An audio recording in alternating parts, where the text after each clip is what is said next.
I've always believed life doesn't give you anything you can't handle, but it sure does like to test your limits. That's what I was thinking as I packed up the last of my boxes in the small, sunlit apartment I'd called home for nearly a decade. You're really doing it, huh, Emma? Big city, big job? My neighbor, Joe, asked as he leaned against my open door, sipping from a can of beer. Yeah, Joe. It's finally happening, I replied, taping up another box. Can't say I'm not a bit nervous, though. You'll do fine. You're tough as nails, Joe chuckled, his voice gruff with years of smoking and late-night drinks. Just don't forget us little people when you're climbing that corporate ladder. I smiled, wiping my hands on my jeans. I could never forget you, Joe. You know too many of my secrets. We both laughed, the sound echoing in the now empty room. It felt strange to leave this place. It wasn't just the apartment, but everything it represented, my struggles, my wins, and the endless nights of studying while working 2 jobs to keep the lights on. After Joe left, I made one last call to the one person who mattered most. Hey, Mom, it's me. Just wanted to check in before I hit the road. Emma, darling, are you all packed? Did you eat something? My mother's voice was always filled with concern. Yeah, Mom, all packed. And I grabbed a sandwich, don't worry. Oh, good. I wish I could be there to help. Are you sure this is what you want, Emma? It's such a big change. I knew this move scared her. Since it had always been just the 2 of us, any change felt monumental. It's a great opportunity, Mom. I can't pass it up. I promise I'll visit soon, okay? There was a pause, the line crackling slightly. I know, honey. I'm proud of you. Just, be careful, okay?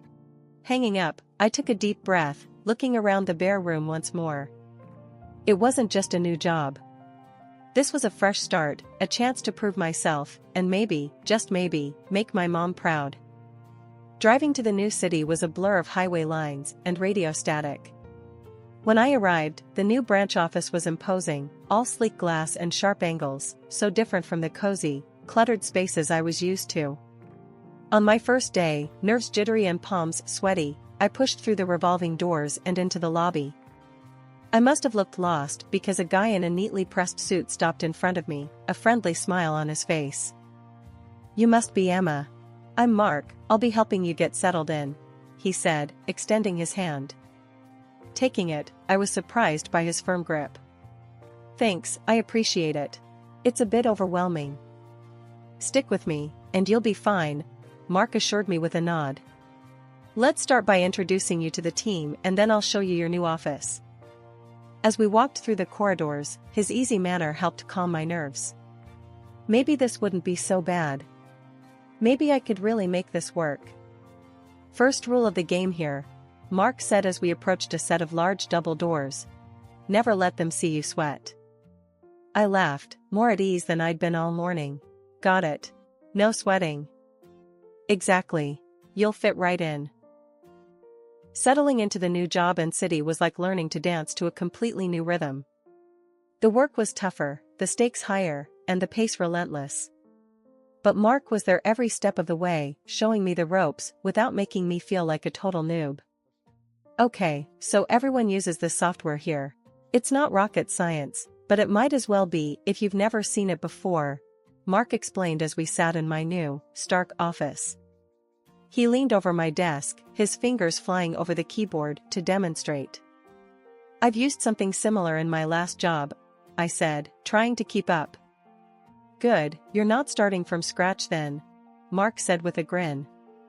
You'll catch on quick. You always do. It wasn't just his knowledge that helped, it was his attitude. He didn't patronize or hover. Instead, he was straightforward and, to my relief, had a sense of humor that made the long hours easier. Hey, Emma, how about we grab a coffee? You look like you need a caffeine hit, Mark suggested one particularly grueling afternoon. I was born needing a caffeine hit, I quipped, standing to stretch my legs. At the coffee shop, the casual setting helped us step away from our roles at work. Mark shared stories about growing up in the city, and I found myself opening up about my small-town life and all the quirks that came with it.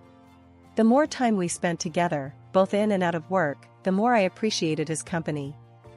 He was easy to be around, and for the first time in a long while, I felt like I could be myself. One evening after work, as we walked back to the office from a nearby diner, Mark stopped and looked at me seriously. "Emma, I've been thinking.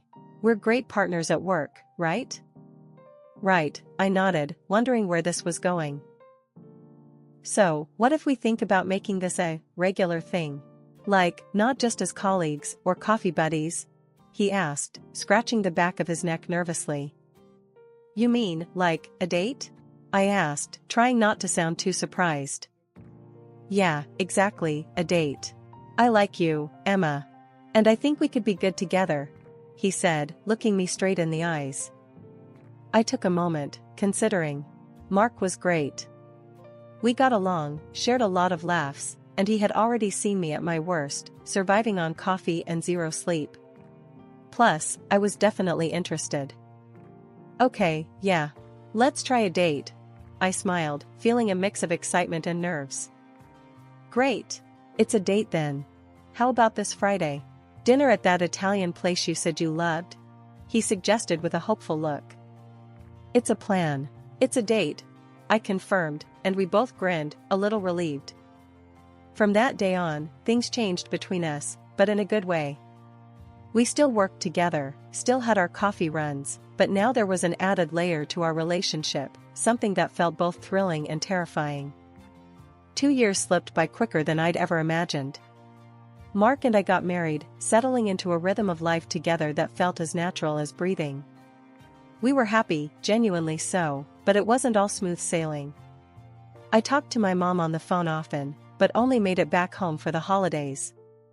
Each call, I noticed something was a bit off. Mom seemed more forgetful, her thoughts a bit scattered. It worried me. I even brought up the idea of her moving in with us, or considering a nursing home, but she was adamant. "No, Emma, I'm fine on my own. Don't fuss over me," she'd say stubbornly, brushing off my concerns. As for my new in-laws, our relationship remained cool, distant even. They never really warmed up to me, treating me with a polite indifference that was hard to crack. At family gatherings, I often felt more like an outsider than a daughter-in-law. It was uncomfortable, but Mark was a solid presence by my side, always quick to divert the conversation or lighten the mood. Life had settled into a comfortable routine, Mark and I juggling work and home, while my worries about Mom's health simmered on the back burner. Then, Helen, my mother-in-law, started becoming more involved in our lives, and not in a way I appreciated. It started innocently enough, a phone call here and there, asking if we could pick up some groceries for her since we were already out shopping. "Hey Emma, could you grab me some of that bread I like? Oh, and maybe some of that fancy cheese you got last time? I'll pay you back, promise," she'd say, her voice always upbeat, but somehow it felt forced. "Sure, Helen. No problem," I'd reply, trying to keep the peace and make an effort. But the grocery lists grew longer, and the promises to pay back soon just stopped coming. One day, after I came home tired from a long day at work, I found Mark in the kitchen, sorting through a pile of receipts. "What's all this?" I asked, dropping my keys on the counter. "It's from my mom," Mark said, not looking up. "Your mom? What do you mean?" I frowned, picking up a receipt. It was for a dinner at a high-end restaurant, a dinner I didn't attend. "She's been asking me to pay for a lot of stuff." "She asked you too, hasn't she?" Mark asked, rubbing his temples. "Yes, she has," I admitted, feeling a knot in my stomach. "I thought it was just now and then. How bad is it?" Mark spread the receipts on the counter, showing dinners, groceries, and even some clothes.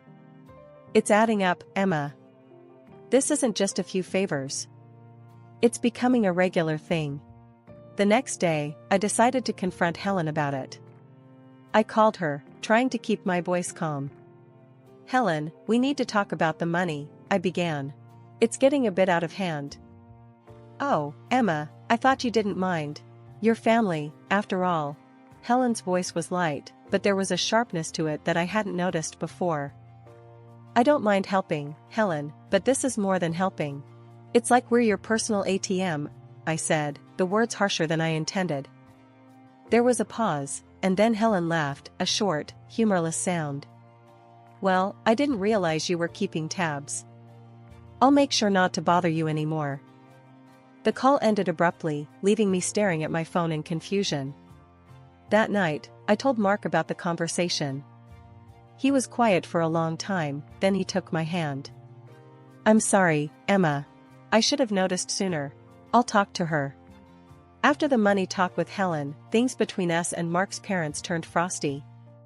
They stopped asking for money, but the damage to our relationship was done. It was like walking on eggshells whenever we met, each conversation strained and filled with polite, hollow words. It was during my birthday dinner when the tension truly surfaced. We had invited both sets of parents to celebrate, hoping to smooth things over with a nice meal at our place. Mark's parents arrived last, and right off the bat, things felt off. Helen and Frank walked in without a gift, which wasn't a big deal to me, but the way they mentioned it struck a nerve. We didn't bring a present. After all, Mark is the best gift we could have ever given you, Helen said with a tight smile as they entered. I forced a smile, trying to keep the evening light. Well, I'm lucky to have him, I replied, guiding them into the living room where drinks were set up. Throughout dinner, the conversation veered from trivial to tense. Helen was particularly inquisitive that night, her questions sharp and probing. So, Emma, how's your mother doing? Still living in that little house of hers? She asked, stirring her drink casually. Yeah, she's fine, thanks for asking. She loves that place, wouldn't dream of leaving it, I answered, trying not to let on how much her interest bothered me. And her health? Must be tough, getting older without someone to look after her. Helen pressed on, her eyes narrowing slightly. She manages well enough. We talk every day, I said firmly, hoping she'd drop the subject. Frank chimed in then, his tone unusually harsh. Seems risky at her age, being all alone. You sure that's wise? I glanced at Mark, who looked as uncomfortable as I felt. We've discussed other options, but she's quite independent. Thanks for your concern, though, he interjected, trying to steer the conversation elsewhere. The rest of the evening passed with a palpable undercurrent of tension. After the meal, while we were having dessert, Helen continued her interrogation under the guise of casual conversation. Must be hard, balancing a career and worrying about an aging parent, she remarked, looking at me pointedly. It is, but it's nothing I can't handle, I said, my voice colder than I intended. We do what we have to do, right? Of course, dear, Helen replied, her voice dripping with insincerity. Just make sure you're not biting off more than you can chew. The moment they left, the relief was tangible. Mark let out a deep breath, running his hands through his hair. I'm sorry about that. I don't know why they were acting like that, he apologized, looking genuinely upset. It's okay, Mark. It's not your fault, I assured him, though inside, my mind raced with anxiety. Why was Helen so interested in my mom all of a sudden? What was she getting at? The phone rang early on a Saturday morning, slicing through the quiet like a siren in the night. Groggy and a bit annoyed, I fumbled for the phone on the nightstand, knocking over a glass of water in the process. Hello? I mumbled, still half asleep. Emma, honey, you have to come get me. They've taken everything. I don't know what to do. My mom's voice came through, frantic and shaky. I sat up straight, instantly awake. Mom, slow down. What happened? Who took what? It's the house, Emma. The bank, they've sealed it off. I can't get any of my things. They said I owe them money, so much money. I don't understand. Her voice cracked, and I could hear the fear in every word. My heart pounded. Okay, I'm coming. Just stay where you are. Where are you? I'm in the hospital. They brought me here last night. They thought I was having a stroke, but it was just my blood pressure. It shot right up, Emma. I was so scared. I'm getting the next flight out. Mark will come with me. We'll figure this out, I promise. Hanging up, I turned to find Mark already sitting up, concern etching his face.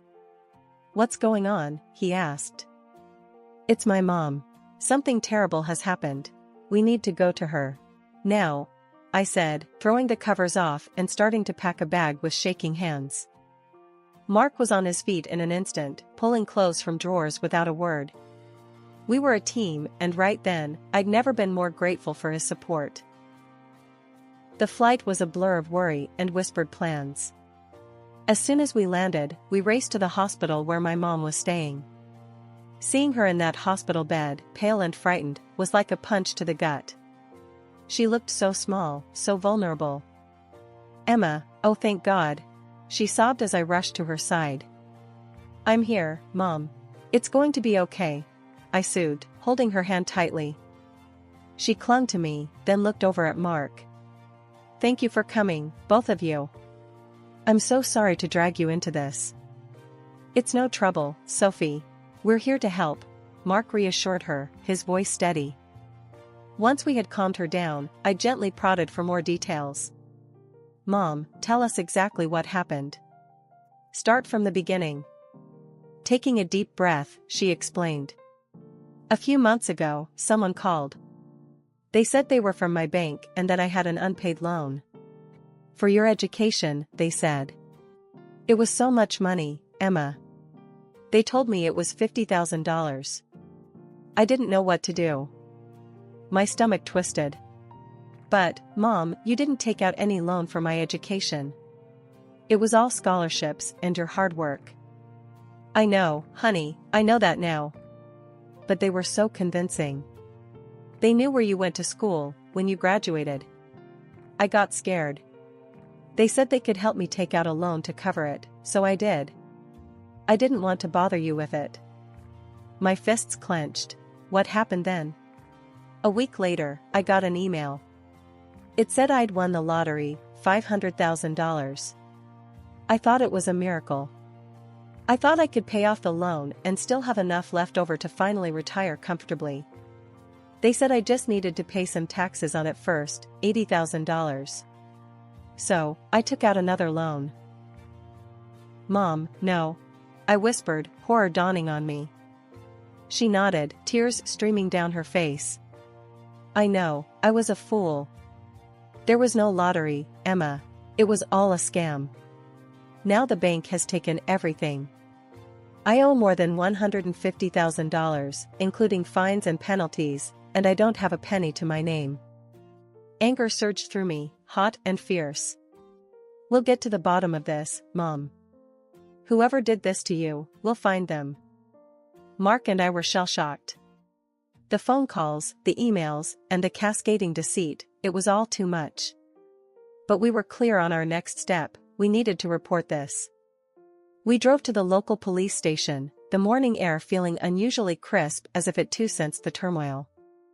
At the station, we sat down with Detective Martinez, a no-nonsense type who'd seen more scams than she could count.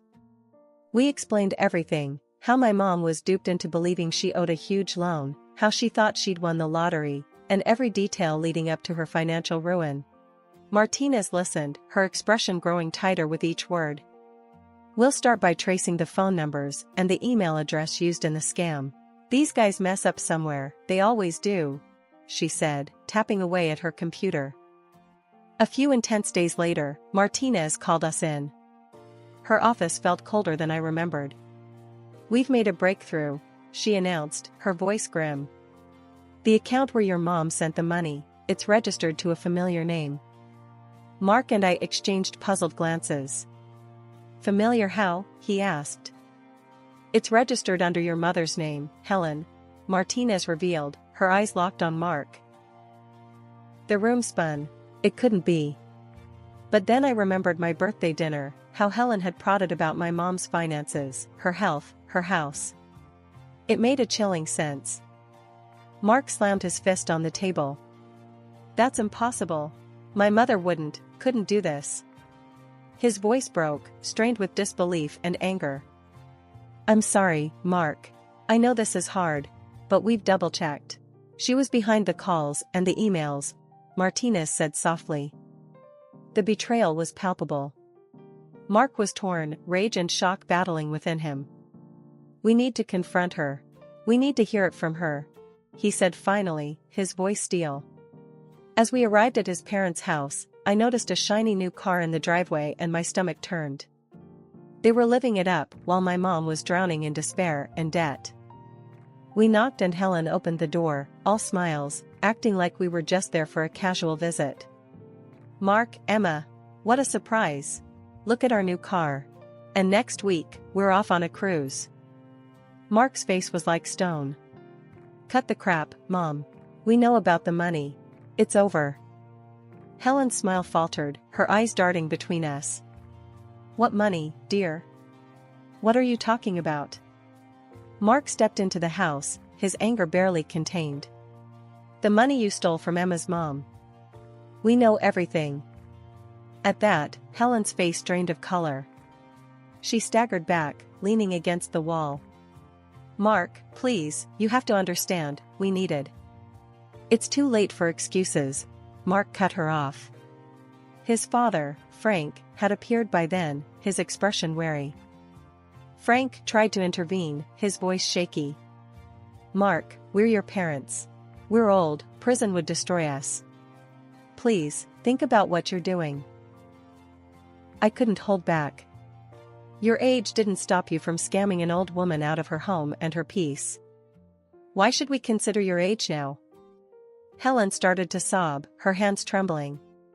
Please, Mark. I'm your mother. Don't do this to us. Mark looked at them, his eyes cold and distant. The police are on their way. You did this to yourselves. The conversation was cut short by the sound of sirens. As the police car pulled up, Frank and Helen's demeanor shifted from pleading to resignation. They knew it was over. Officers entered the house, and after a brief exchange, handcuffed Helen and Frank. They cried, begged for forgiveness as they were led out, but Mark and I just shook our heads. Forgiveness was too much to ask. The courtroom was packed on the day of the sentencing. As the judge declared a 2-year sentence for both Helen and Frank, a murmur swept through the crowd. People who had once respected and known my in-laws were visibly shocked by the extent of their deception. It was a surreal moment to watch them being led away, knowing they had to sell their house to make restitution. After the trial, life slowly started to piece itself back together, but the scars remained. My mom had recovered physically, but she was still mentally shaken.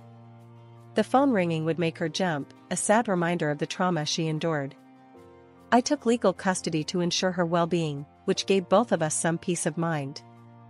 With the money Helen and Frank were forced to pay, I managed to find a beautiful nursing home for Mom.